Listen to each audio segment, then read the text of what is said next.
Welcome friends, आपका channel astro Munish में बहुत बहुत स्वागत। तो दोस्तों, पहले तो मैं आपको आपके फ्यूचर के लिए बहुत बहुत शुभकामनाएं देता हूं। दोस्तों, कुछ लोगों के कमेंट आ रहे थे कि सर किधर गए, तो एक्चुअली थोड़ा सा बिजी होने की वजह से वीडियो नहीं डाल सका मैं। लेकिन दोस्तों, एक कमेंट और कई बार फ़ोन आते हैं, तो कुछ मेरे जो भी नोन है या जो भी यूट्यूब से देखते हैं वीडियोस, उनका एक सवाल आता है कि सर मेरा ये प्लैनेट जो लग्नेश है वो यहाँ पे चतुर्थ और त्रिकोण में बैठ गया है, जबकि हम जो केंद्र स्थान है और त्रिकोण भाव को हर वीडियो में बड़ा अच्छा माना गया हुआ है। तो मैंने बताया भी यही हुआ है, लेकिन मैं आप लोगों की एक कंफ्यूजन दूर करने के लिए ये वीडियो बना रहा हूँ कि जैसे हम कोई भी लगन कोई भी हो, मेष वृष मिथुन कर्क सिंह से लेके मीन तक लगन कोई भी हो, वीडियो होती है कि आपका अगर सपोज कर लिए किसी का लगन वृष है, तो आपने देखना है कि वृष लगन में सूर्य 7th हाउस का प्रभाव और आपके by chance Surya 7th house में है, तो आपको सिर्फ सूर्य का 7th हाउस में पता चला है। सपोज कर लीजिए वृष लगन में 4th हाउस में अगर यहाँ पे 2 नंबर है, 4th हाउस ये हुआ चौथा घर, यहाँ पे वृष लगन में सूर्य की राशि आ जाएगी 5 नंबर। मैं एग्जांपल दे रहा हूँ आपको, यहाँ पे 5 नंबर आ जाएगा, लिख नहीं मैं रहा हूँ यहाँ पे, तो 5 नंबर आ जाएगा अगर आपका सूर्य यहीं पे हो गया। वृष लगन में सन इज 4th हाउस, तो आप इस 4th हाउस के लिए वो सन की प्रेडिक्शन की जाती है और उसकी प्रेडिक्शंस मैक्सिमम एक प्लेनेट की ही होती है, लेकिन कुंडली तो 8 प्लैनेट्स की बनी हुई है, जो और सूर्य के अलावा भी 8 प्लैनेट्स है, मींस 9 प्लैनेट्स की है। एक प्लैनेट को देख के आप एक प्लैनेट के बारे में ही डिस्कस करते हैं, जो कि बिल्कुल गलत है। जो भी बताते हैं वो एक प्लैनेट का बताते हैं और आप अलग अलग करके 9 प्लैनेट का ऐसे अपने अपने अलग अलग भाव में फिर कंजंक्शन देख लेते हो, फिर वो देख लेते हो, वो कभी भी सही एस्ट्रोलॉजी ना आपको समझ आएगी और ना उसका कोई रिजल्ट निकलेगा, क्योंकि हर चीज की वैल्यू है, हर चीज की वैल्यू है। एग्जाम्पल देता हूं, आपके घर में आपके दादाजी हैं, आपके पिताजी हैं, व आपके मदर हैं, आप हो, आपके वाइफ है या बच्चे हैं, तो चाहे आप काउंट ऐसे कर लीजिए कि घर में 8-9 बंदे हैं, तो 8-9 बंदों का ही अपना अपना रोल है। किसी का ज्यादा रोल है, किसी का कम रोल है, लेकिन रोल सबका है। एक घर का आदमी घर नहीं चला रहा है, या आपके दादाजी अकेले घर चला रहे हैं, तो उनका साथ देने के लिए आपके दादाजी होंगे, आपके फादर होंगे, या आप खुद होंगे। एक दूसरे का साथ सपोर्ट अच्छा हो तो घर अच्छा चलता है। और कुंडली में भी सिंपल ऐसा एक छोटी सी एग्जांपल वैसे दी है आपको कि अगर कुंडली में भी ऐसे चलता है, अगर सारे ग्रह अच्छे हो तो आपकी लाइफ बढ़िया हो जाती है। कुंडली एक ऐसी कुंडली, वीडियो लंबी ना हो जाए ये मैं पहले देता हूं, अगर आपको मेरा टॉपिक ये अच्छा लगे तो कंटिन्यू सुनना, लेकिन सुनना पूरी नहीं लगे तो आप क्विट कर जाइए, कोई बात नहीं है, कोई दिक्कत परेशानी नहीं है, क्योंकि मैं जो बात बताने जा रहा हूं वो सिर्फ आपके लाभ और आपके काम और आपके फ्यूचर के बारे में बताने जा रहा हूं। और इसमें जो मैं 4-5 चीजें कवर करूंगा ना, वो आप एक बार नोट कर लोगे ना, अपने माइंड में याद रख लोगे वैसे ही, चाहे maybe you are seeing this video for only learning purpose, और आप अगर एस्ट्रोलॉजी सीखते हो उसके लिए, या आप स्टार्टर हो, कोई भी हो, लेकिन वो 5-6 चीजें अगर आप एस्ट्रोलॉजी में आप थोड़ी सी याद रख लोगे तो कोई आपको बेवकूफ नहीं बनाएगा। बाकी मेरी आगे से आगे भी कुछ वीडियो मैं बनाना कोशिश करूंगा बनाने की, रेगुलर कुछ वीडियोस आए, लेकिन मैं ये वीडियो इसलिए बना रहा हूं क्योंकि आप कंफ्यूज ना हो, क्योंकि बहुत लोग कंफ्यूज वो भी नहीं करते, वो तो अपनी तरफ से वीडियो बनाते हैं, या मैं भी वीडियो बना रहा हूं, लेकिन कंफ्यूज आप एक ग्रह को लेके, 2 प्लेनेट की कंजंक्शन को लेके, जबकि ये भी नहीं देखते कि उनके ऊपर कौन सी दृष्टि पड़ रही है, उन ग्रहों का चेष्ट बल है। ग्रहों के मैंने एक वीडियो बनाई थी, 6 प्रकार के बल होते हैं हर ग्रहों के पास, सभी ग्रहों के पास, जैसे स्थान बल होता है, चेष्टा बल होता है, दृष्टि बल होता है, दिक बल होता है, नैसर्गिक बल होता है। ये बलों को भी देखना है। चलो आप इतने डीप में नहीं जा सकते हो तो मेन चीजें तो देख लो, जो मेन चीजें मैं आपको बता रहा हूं। मैं डीप में जाता ही नहीं हूं, मैं मेन चीजें आपसे डिस्कस करता हूं। स्टार्ट कीजिए। आप सपोज कर लीजिए कोई भी कुंडली है, कोई भी कुंडली आप ले लीजिए, 6 नंबर से स्टार्ट करता हूं। आपकी कन्या लगन की कुंडली है, 6 7 8 9, पहले बना लेता हूं 11 12 1 2 3, ये कन्या लगन की कुंडली है। अब अगर केंद्र का स्वामी सपोज कर लीजिए यहां पे बैठ गया, त्रिकोण में बैठ गया, केंद्र त्रिकोणाधिपति योग बन गया, ठीक है जी, ये तो बेस्ट पोजीशन हो गई। सपोज कर लीजिए केंद्र का स्वामी धन भाव में बैठ गया, केंद्र का स्वामी कौन है? बुध, यहां पे बैठ गया, ये अपने ना अपनी लगन में बैठा है ना अपने दशम स्थान में बैठा है, ये यहां पे बैठ गया। लेकिन जो इसका स्वामी है शुक्र, वो बैठ गया यहां पे, यहां पे बैठ गया सपोज कर लीजिए, यहां पे नहीं बैठा तो यहां पे बैठ गया सपोज कर लीजिए, दोनों में से एक जगह पे बैठ गया, यहां पे बैठ गया, यहां पे बैठ गया। चलो हम पहले एक चीज लेंगे, लेकिन दोनों का मैं आपको एक क्लियर, जो मेरा क्लियर करना है वो मैं आपको क्लियर कर रहा हूं कि सपोज कर लीजिए शुक्र यहां पे बैठ गया, तो आपने कुंडली में देखना है कहीं ग्रहों का राशि परिवर्तन योग तो नहीं बन रहा है कि शुक्र बुध की राशि में विराजमान हो गया, बुध शुक्र की राशि में विराजमान हो गया, ये एक राजयोग है। इसको आप एक राज योग समझ के चलिए, ये नहीं कि बुध की राशि में बुध को ही बैठना चाहिए। और ये ऐसा राजयोग है जिसमें आपको डिग्री भी देखने की जरूरत नहीं है। बाकी अगर सपोज कर लीजिए, मैं आपको बताता हूं, कहते हैं कि यहां भी अगर यहां पे ये लगन का स्वामी लगन में बैठ जाए, या दशम में बैठ जाए, या कहीं भी बैठ जाए, जैसे बुध यहीं पे बैठ जाए, ठीक है जी, तो यह लगन अपनी राशि में ही बैठ गया। लेकिन यहाँ पे डिग्री देखनी पड़ती है, 0 से 3 डिग्री है, 29 डिग्री तो नहीं है, ये डिग्री देखनी पड़ती है। लेकिन जब राशि परिवर्तन हो जाता है तो डिग्री इतना इफेक्ट नहीं डालती। ये पहला आपको बता रहा हूं कि ये आपने ये चीजें आपने अपनी कुंडली में चेक करनी है कि पहले किसी भी का भी, जैसे ये राशि है गुरु की, धनु राशि है गुरु की, अब गुरु की राशि में बैठ गया बुध आके, और बुध की राशि में बैठ गए गुरु आके, यहां पे बैठ गए या यहां पे बैठ गए, तो वो भी राशि परिवर्तन हो गया, वो एक बड़ा अच्छा योग बन गया, राशि परिवर्तन योग। क्योंकि बुध ना गुरु के घर को खराब करेगा,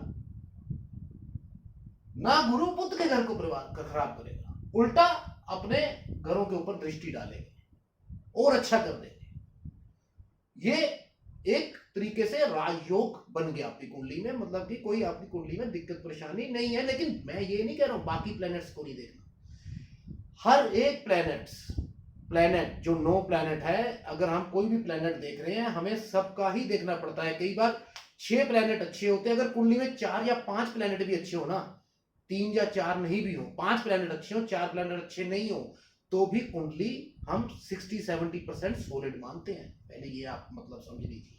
अगर किसी ने कह दिया ये आपका नीच का है, उसकी भी मैं आपको एग्जांपल दे देता हूं, लेकिन वो नीच का प्लैनेट अगर वक्री हो गया, जिसने भी आपको कहा होगा, मैं शर्त लगा के कहता हूं कि अगर वो नीच का प्लैनेट है, अगर वो वक्री हो गया तो आपको उच्च तुल्य रिजल्ट देगा।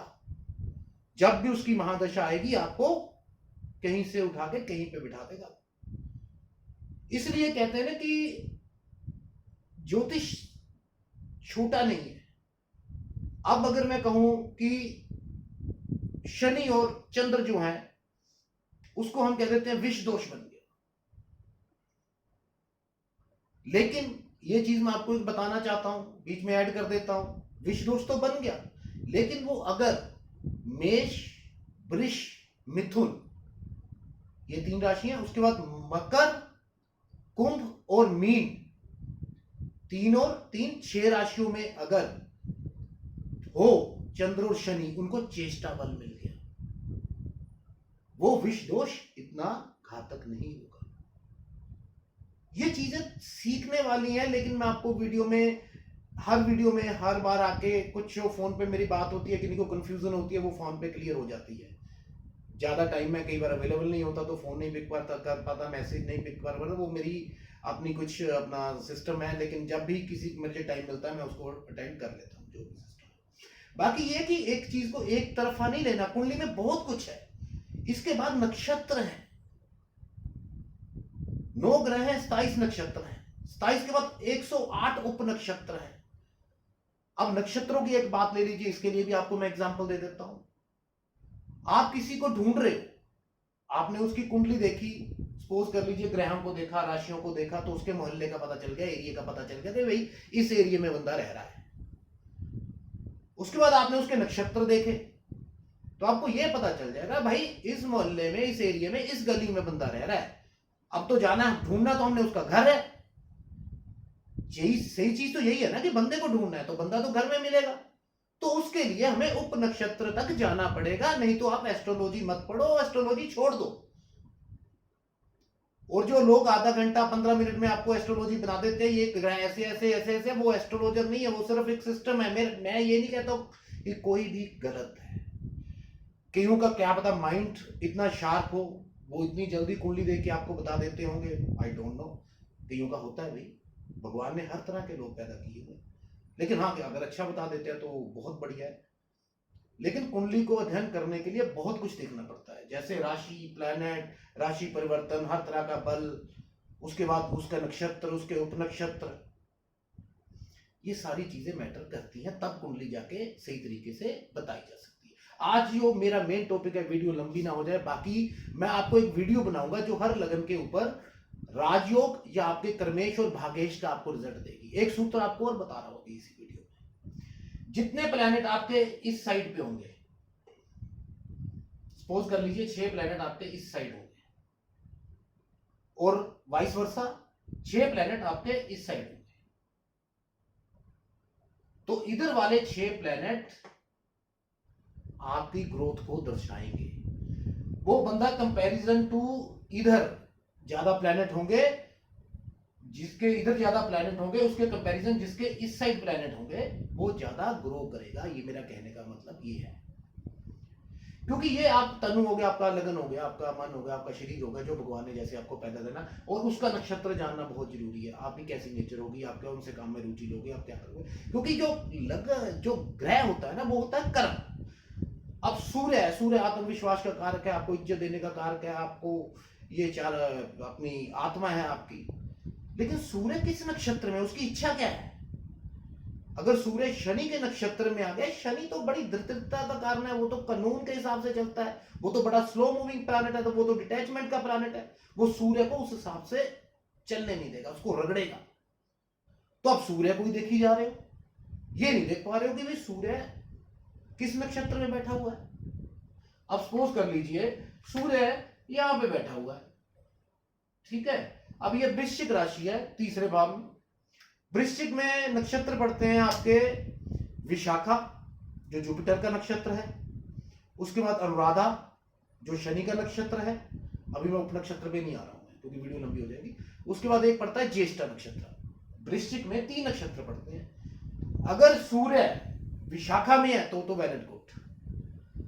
अगर ये अनुराधा में शनि के नक्षत्र में आएगा तो ये बंदा जितना मेहनत कर रहा है, सूर्य वैसे पराक्रम भाव में है, शनि का नक्षत्र भी वहां पे, शनि भी एक पराक्रम पाप ग्रह है, और आपको बताया गया है कि 3, 6, 8, 12 में अगर पराक्रम पाप ग्रह आ जाए तो पराक्रम बढ़ जाता है। मैं एक एग्जांपल आपको बता रहा हूं। लेकिन सूर्य शनि के नक्षत्र में आ जाए तो शनि उसको रगड़ता है। कई बार बंदा काम के लिए जाता है, पूरा होता है, लेकिन काम बीच में रुक जाता है, रह जाता है। सिर्फ कहने का तात्पर्य यह है कि नक्षत्र तक जाना चाहिए, उसके बाद उपनक्षत्र तक जाना चाहिए, कि जो उसका उपनक्षत्र है, अगर ये शनि के नक्षत्र में आ गया तो शनि के जिस नक्षत्र अनुराधा नक्षत्र में आ गया तो अनुराधा के कौन से पड़ा में आया है, 1 पड़ा, 1 में पड़ा, 2 में पड़ा, 3 में पड़ा, 4 में, और उसमें स्वामी कौन सा है, तो सही रिजल्ट निकलता है कुंडली में। ये तो मेरे उन लोगों के लिए थी जो पूछते थे कि सर हमारा ये ग्रह यहाँ पे बैठा हुआ है, हमें अच्छा रिजल्ट नहीं दे रहा है, हम इसकी दशा महादशा भी चल रही है, तो उसमें कई चीजें देखनी पड़ती हैं, जैसे मैंने आपको कहा दृष्टि भी देखनी पड़ती है, उसकी कंजंक्शन भी देखनी पड़ती है उसका। अब एक और सूत्र आपको इसके साथ ही देता हूं, जैसे सूर्य 7वें घर में हो, ये तो उसकी मित्र की राशि है, और सूर्य यहाँ पे जो है 12वें घर का स्वामी है। लेकिन 7वें घर में सूर्य ज्यादा अच्छा रिजल्ट नहीं देता, ये आप नोट कर लेना, चाहे किसी भी राशि में बैठ जाए, लेकिन ज्यादातर सूर्य 7वें घर में अच्छा रिजल्ट नहीं देता, क्योंकि वो ईगो पैदा कर देता है 7वें घर के, और उस बंदे को अपनी ईगो बड़ी प्यारी होती है जिसके 7वें घर में सूर्य आ जाए। आप कहोगे सूर्य 7 में उच्च का बैठ गया, या ऐसे बैठ गया, वो बैठ गया, किसी ने कह दिया कि अब तो ये हो जाएगा, वो हो जाएगा, वो हो जाएगा। हाँ, सूर्य उच्च का रिजल्ट देगा, लेकिन उसके साथ अगर कोई और प्लैनेट बैठ गया, बुध बैठ गया, चंद्र बैठ गया, अगर वो अस्त हो गए तो कुंडली का और सत्यानाश हो जाएगा। सूर्य की दशा में बुध और चंद्रमा भी अस्त हो गए तो वो, और सूर्य नक्षत्र में भी अगर बाई चांस शनि के आ गया तो दिक्कत आएगी। तो इन नक्षत्रों और उप नक्षत्रों का ये मतलब है। बाकी हर प्लेनेट का रोल जो मैंने एग्जांपल दी थी वो होता है कुंडली में, उसको आपने नहीं भूलना। अब मैं आपको मेन चीज बताता हूं कि इस तरफ जो ग्रह होते हैं, मैं 9वें भाव और 10वें भाव का आपको मेन बता रहा हूं, क्योंकि आजकल लोगों को तरक्की करनी है, आजकल लोगों ने पैसा कमाना है, आजकल लोगों ने सुखी जीवन जीना है, आजकल लोग टेंशन नहीं लेना चाहते। बाकी मैं एक बात बता दूं कि ये सुख दुख जीवन का पार्ट है, सारी जिंदगी सुखी नहीं व्यतीत होती और सारी दिन जिंदगी दुख भी नहीं चलता। ये बाकी ये भाग्य है जो कर्म के साथ चलता है। 9वां 9th हाउस और 10th हाउस की मैं बात करूंगा। 9th हाउस जो आपका धर्म और भाग्य स्थान है, लक, और 10वां जो है कर्म का स्थान है आपके, और दोनों पिता के भी स्थान है। 9th हाउस पिता का भी स्थान है, 10वां स्थान कर्म का, और चीजों का भी होता है, लेकिन मैं इन चीजों को ले रहा हूं। अब मैं आपको बात बता रहा हूं, अगर सारे प्लैनेट तो आएंगे नहीं, ज्यादा से ज्यादा 8 प्लैनेट एक घर में आ सकते हैं नॉर्मली, मैं आपको बता दूं, क्योंकि राहु केतु तो ऑपोजिट ही रहेंगे। अगर सारे प्लैनेट 9th हाउस में आ जाएं तो वो एक तरीके का राजयोग हो जाएगा, क्योंकि उन प्लैनेट जिस भी नक्षत्र में होंगे वो भी यहीं पे बैठे होंगे, उप नक्षत्र वाले भी यहीं पे बैठे होंगे, तो ये एक राजयोग है।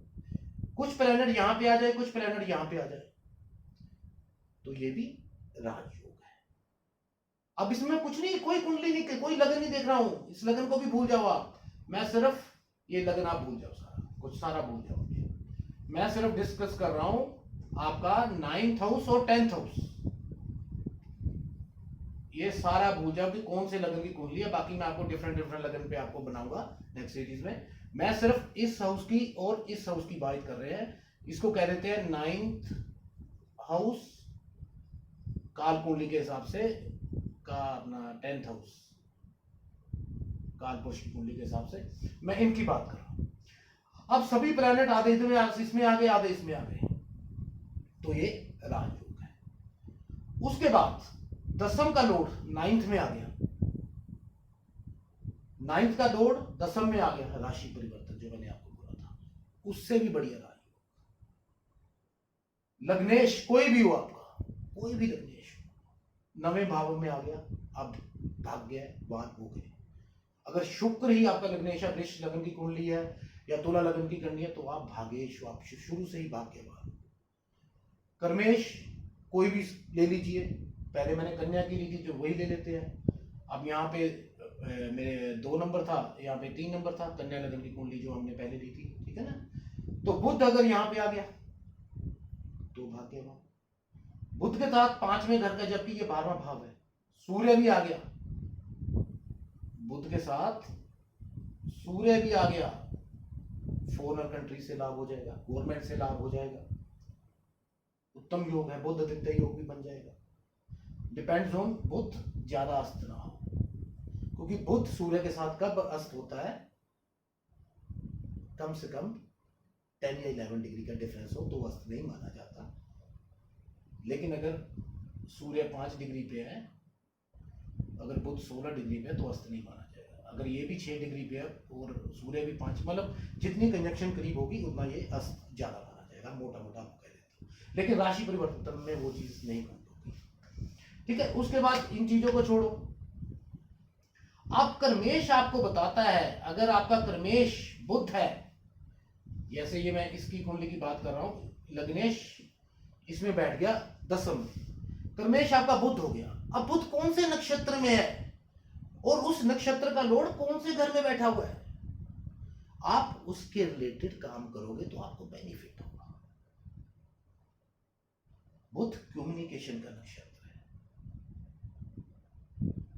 बुध एक कम्युनिकेशन का प्लैनेट है, सॉरी नक्षत्र नहीं। अगर ये 3rd हाउस में बैठ जाए, इसके नक्षत्र का लॉर्ड जिस नक्षत्र में है, सपोज कर लीजिए शनि के नक्षत्र में, ये शनि के नक्षत्र में है, शनि यहाँ पे बैठ जाए, बुध शनि के नक्षत्र में, शनि यहाँ पे बैठ जाए, तो ये भी हाउस कम्युनिकेशन का होगा, ये आपको सपोर्ट करेगा। इसलिए तो आप शनि के रिलेटेड काम करोगे। कहने का मतलब ये आ गया कि आप उस नक्षत्र और शनि प्लैनेट के रिलेटेड आप काम करोगे, अगर उस नक्षत्र का इस तरह से कुंडली में मानना है। और उप नक्षत्र का एक बिल्कुल एंड पॉइंट कह देते हैं कि ये चीज कंफर्म है, अब तो भाई तू यही काम करेगा तो तेरे लिए तरक्की है, नहीं तो तू धक्के खाता है। अब ये बुध है, कम्युनिकेशन का प्लैनेट है, उसको आप लगा दोगे कि हाँ भी तू क्रिकेट खेल, वो बेचारा बंदा कम्युनिकेशन बातचीत करके धन कमाने वाला बंदा, उसको कहां से आप गेम्स में डाल रहे। हाँ, अगर यहाँ पे सपोज कर लीजिए 10 नंबर आ जाए किसी कुंडली में, काल वृष की कुंडली सपोज कर लीजिए 1 नंबर है, यहाँ पे 10 नंबर आ गया, यहाँ पे मंगल आ गया, सूर्य भी यहाँ पे आ गया, ये भी राजयोग एक तरीके से बन गया, लग्नेश उच्च का होके, इसमें आप बंदा पुलिस में भी जा सकता है, आर्मी में भी जा सकता है, गेम्स में भी जा सकता है, सारी चीजें एडवांटेजेस ले सकता है। इसलिए हर प्लेनेट का हर चीज के साथ, जिसके साथ वो कनेक्ट है, जिस चीज के साथ भी उसका कंसर्न है, वो आप बुक्स में पढ़ लीजिए या कहीं पे भी लिखा हो वहां पे देख लीजिए, मेरा प्लेनेट ये अच्छा है और ये इस नक्षत्र में बैठा है, और वो नक्षत्र किन चीजों का कारक है। अगर आप उप नक्षत्र तक जा सकते हो तो वेल एंड गुड, नहीं तो आप किसी की सलाह ले लीजिए, लेकिन इतना तो आपको पता होना चाहिए। अब मैं आपको सिंपल सी बात बताता हूं, अगर एक बड़ा सा बोर्ड ले लें, आप वीडियोस आप तो आप जिसको इंटरेस्ट है वही एस्ट्रोलॉजी की वीडियो देखता है, नहीं तो अगर वैसे की वीडियो बनानी हो तो पता नहीं कितने सब्सक्राइबर हो जाते हैं, कितने व्यूज हो जाते हैं। अगर लिख दें जी ये ऐसा हो गया जी, किसी की ऐसी हो गई फिल्म स्टार की मृत्यु, तो पता नहीं कितने लोग सुनते हैं। लेकिन एस्ट्रोलॉजी की वीडियो वही है जिसको नॉलेज होती है, जिसको इंटरेस्ट होता है वही देखता है, और वो ज्यादातर वही होते हैं जिनके 8वें घर में गुरु हो, केतु हो, शुक्र हो, बुध हो, ज्यादातर वही देखते हैं। केतु 12वें घर में हो, शुक्र या गुरु 8वें घर में हो, ज्यादातर वही देखते हैं, क्योंकि ये है स्पिरिचुअलिटी का हाउस, कल्ट साइंस का हाउस। तो जिनका शुभ ग्रह यहाँ पे बैठ गया वो एस्ट्रोलॉजी को जरूर सुनेंगे, जरूर देखेंगे।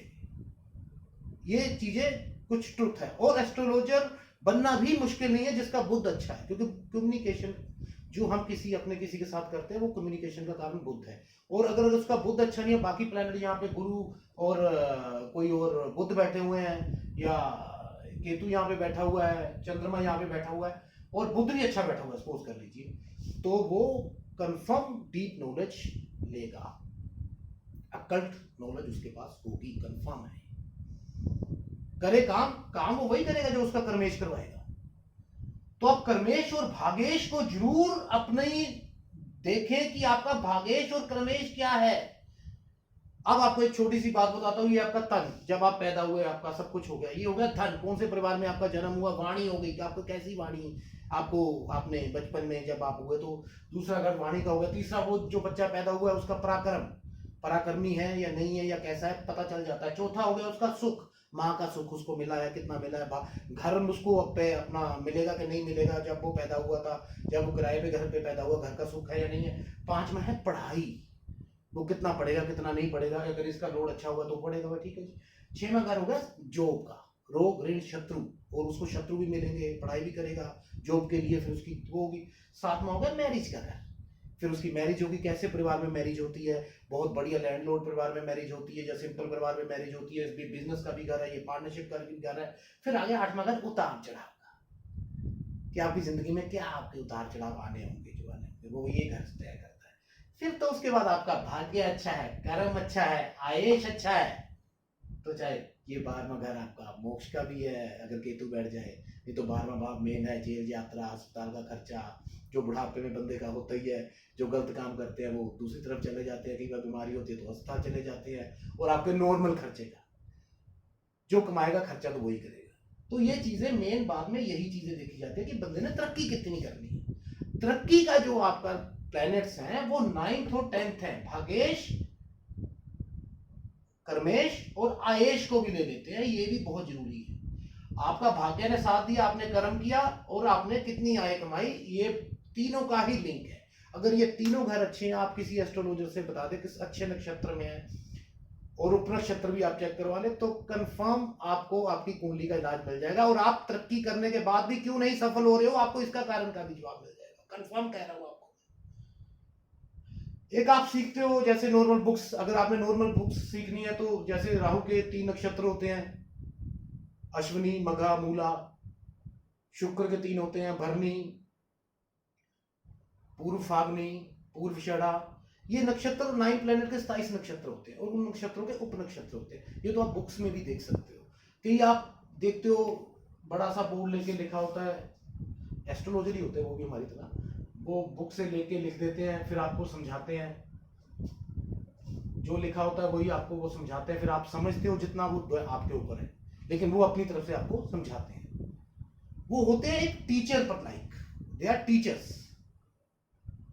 अगर उनको 6 महीने पुरानी वीडियो का टॉपिक उनसे पूछ लो तो उनको नहीं पता होगा। जैसे टीचर्स बुक उठाएंगे ना, फिर वो देखेंगे मैंने कौन सी वीडियो में क्या बोला था। वो टीचर्स बुक देखते हैं, बुक में से आपको बताते हैं कि ये चीज ऐसे ऐसे से हो रही है। जो प्योर एस्ट्रोलॉजर होंगे वो सिर्फ आपके प्लैनेट्स देखेंगे, नक्षत्र देखेंगे, उपनक्षत्र देखेंगे, राशि परिवर्तन देखेंगे, उनका बल देखेंगे, उनके हाउसेस देखेंगे, उनकी राशि देखेंगे, और उनके माइंड में होगी, उनको वीडियो देखने की जरूरत नहीं है। उसके बाद वो आपको 20-25 मिनट बाद रिस्पॉन्स देंगे कि आपको क्या उपाय करना है, कौन सा ग्रह आपको रिजल्ट दे सकता है। कहीं आपका भागेश ही 0-2 डिग्री पे ना बैठा हो तो आप क्या करोगे। आपने भागेश को अस्त किया हुआ, तो या तो उसका आपको वो मंत्र बताएंगे, या उसके उपाय बताएंगे, या उसका नख डलवाएंगे, कुछ ना कुछ करवाएंगे। मुझे तो पता नहीं आपकी कुंडली में क्या है क्या नहीं है। ये तो मेरी एक आपको नॉलेज की वीडियो है कि जो लोग तरक्की करना चाहते हैं वो आपने 9th, 10th और 11th हाउस को स्पेशली देखे, मेन देखे, और किसी भी घर के क्लेश में हो रहा है वो 7th हाउस को देख ले। कुंडली सिंपल है, आसान है, सिर्फ उसको समझना सीखिए। सिर्फ समझ गया जो बंदा, वो इसमें डीप में जाना शुरू कर देगा। उसको जो सही ग्रह प्लैनेट्स एक एस्ट्रोलॉजर को सपोर्ट कर देना, तो वो प्लैनेट को बंदा जो भी बोल देगा। अगर केतु 12th हाउस में है तो उसको 6th सेंस भी होगी, वो आपके लिए एक दुआ है। अगर उसने बोल दिया ना कि आपके साथ ऐसा हो जाएगा, आप कर्म करिए। ऐसे एस्ट्रोलॉजर का कहना ही बहुत होता है। ऐसे बहुत लोग हैं जो सामने नहीं आते, कभी यूट्यूब पे भी नहीं, कम आते हैं, लेकिन बहुत से लोग हैं जिनके पास ये चीज़ें हैं, शक्तियाँ हैं, नॉलेज है। क्योंकि नॉलेज वाला बंदा अपना मस्त रहता है, सिंपल सी बात है। तो बाकी तो सबके प्रोफेशन है, सबने करने हैं। मेरा भी दिल करता है मैं भी यूट्यूब पे एक बार वीडियो बना देता हूँ, फिर नहीं बनती कई टाइम पे, फिर बाद में आता हूँ, क्योंकि कोई क्वेश्चन कई बार आ जाए कि 1-2 प्लेनेट को लेके लोग बात करें, 2-3 प्लेनेट को लेके कभी बात नहीं करनी। अगर आपने तरक्की देखनी है तो इन चीज़ों को देखो, अगर आपने शादी देखनी है तो इस भाव को देखो। ये तो नहीं है शादी टूट ना जाए तो नमेश नमाशा कुंडली को देखिए। शादी टूटने के कगार पर हो तो नमाश कुंडली पे देखिए। अगर नमाश कुंडली में सूर्य, चंद्र और शुक्र चौथे घर पे दृष्टि डाल रहे हैं तो तलाक नहीं होगा। चाहे लड़ाई में आपस में झगड़े जितने मर्जी होते रहे, तलाक नहीं हो पाएगा उस कुंडली में। ये सारी चीजें आपकी इन 12 भावों में है, 9 ग्रहों में है, नक्षत्रों में, उपनक्षत्र, सब कुछ इन चीजों में, लेकिन है डीप है। ये मैं आपसे सिंपली कहना चाहता हूँ, है डीप है। कई बार हम भी 2-2, 3-3 महीने पढ़ते रहते हैं, बुक्स में सब कुछ दिया हुआ है, और आजकल तो नेट पे भी सब कुछ दिया हुआ है। अगर आप जो बोर्ड बनाया हुआ है उसके ऊपर से आप लिखा हुआ है, और उससे जो भी आपका मेन, शायद किसी को भी आपने सब्सक्राइब किया हो, तो वो आप उनसे सीख के उसके बाद अपना माइंड लगाएं। सीखते जाइए, सीखते जाइए, सीखते जाइए। लेकिन एक कुंडली का विश्लेषण करने के लिए कभी 1-2-3 ग्रह को मत देखिए, उनका कई कुछ देखना पड़ता है। अगर आप कहोगे एक वीडियो ऐसा बना दो कि क्या क्या देखना पड़ता है, तो मैं वो भी वीडियो बना दूंगा कि कुंडली का विश्लेषण करने के लिए क्या क्या देखना पड़ता है, ताकि आपको सही जानकारी मिले, आप फंसे ना, आप कंफ्यूज ना होए, आपके पैसे जो दिए हुए हैं वो खराब ना जाए। मेरा सिर्फ यही मोटिव था। बाकी मिलते हैं नेक्स्ट वीडियो में। मैं वीडियो लेके आऊंगा नेक्स्ट। वैसे कई लोगों को यही होता है कि मेरी कुंडली में राजयोग बनता है या नहीं बन रहा है, तो मैं मेष लगन से कोशिश करूंगा स्टार्ट करके मीन तक बनाऊंगा कि कौन कौन से ग्रह कहाँ बैठे हो और कौन कौन से बन हो उनके पास, और कौन कौन सी क्या क्या चीज़ें जो चाहिए होती है राजयोग बनने के लिए। और राजयोग भंग भी होते हैं, ये भी मैं आपको बता दूँ, राजयोग भंग भी होते हैं, भंग की भी कंडीशंस होती है। यही चीज़ें आपने सीखनी है और कुछ नहीं सीखना है। कि राजयोग बन रहा है, संपूर्ण बन रहा है, ठीक है, कोई दिक्कत परेशानी। लोग छठे 8वें घर में अगर चंद्र और गुरु हो तो गज केसरी योग बना रहे हैं और लोगों को बता रहे हैं आपके तो गज केसरी योग है। खुश करना सीख, मतलब लोगों को खुश करके भेज दिया भाई, पैसे ले लिए। एस्ट्रोलॉजी ये नहीं सिखाती हर किसी को खुश करो। एस्ट्रोलॉजी कहती है कि सही बताओ भैया, बंदा चाहे दुखी हो, अगर वो दुखी है तो उसको ये थोड़ी ना कि उसकी कुंडली अगर सही चीजें नहीं बता रही तो आप उसको सही बता दो, उसको 2-4 दिन की खुशी दे दो। ये नहीं एस्ट्रोलॉजी कहती। एस्ट्रोलॉजी कहती है जो ग्रहों में लिखा हुआ है, ये शनि जिसका अच्छा होता है ना वो स्पष्ट बात करेगा। जिसका शनि 11वें में बैठ गया, या राहु की दृष्टि पड़ गई, वो बस खुश करके ही भेजेगा। तू भी खुश, तू भी खुश, तू भी खुश, लाओ अपनी फीस ली, अपना बात खत्म, वो बात वो होती है। लेकिन सबको सच्चाई बताओ। मेरी तो ये सोच है। जो भी अगर कोई मेरी वीडियो सुनता है, किसी को अच्छा भी लगेगा, बुरा भी लगेगा, लेकिन ये मैं कहता हूँ कि इसको प्रोफेशन बनाना है तो बनाओ, क्योंकि सबका घर चलना चाहिए, सबको पैसा आना चाहिए। लेकिन जिससे आप ले रहे हो उसको सच्चाई बताओ भाई। अगर आज का टाइम आपका सही है तो सही नहीं है तो आने वाला टाइम भी थोड़ा ठीक नहीं है, अगर उसकी अगले प्लैनेट्स की महादशा ठीक नहीं है। अगर उसकी कुंडली में अगला प्लैनेट अच्छा आने वाला है तो बोलो उसको, हाँ भाई तुम मजे लेगा उसके बाद। हम कहते हैं लोगों को कि अभी की चिंता छोड़, जितना दुख लेगा उससे ज्यादा सुख मिलेगा। ये सब कुछ चीजें आप खुद एस्ट्रोलॉजी करना सीखो, मेरा तो कहने का मतलब है। बाकी मुझे इजाजत दीजिए, वीडियो थोड़ी लंबी बन गई है, नेक्स्ट वीडियो में मिलते हैं। थैंक्स, ऑल द बेस्ट, खुश रहें और खुशी मेडिटेशन जरूर करें। ये मेरी आपसे एक दरख्वास्त है, मेडिटेशन जरूर करें और खुश रहने का ये सबसे बढ़िया तरीका है। All the best.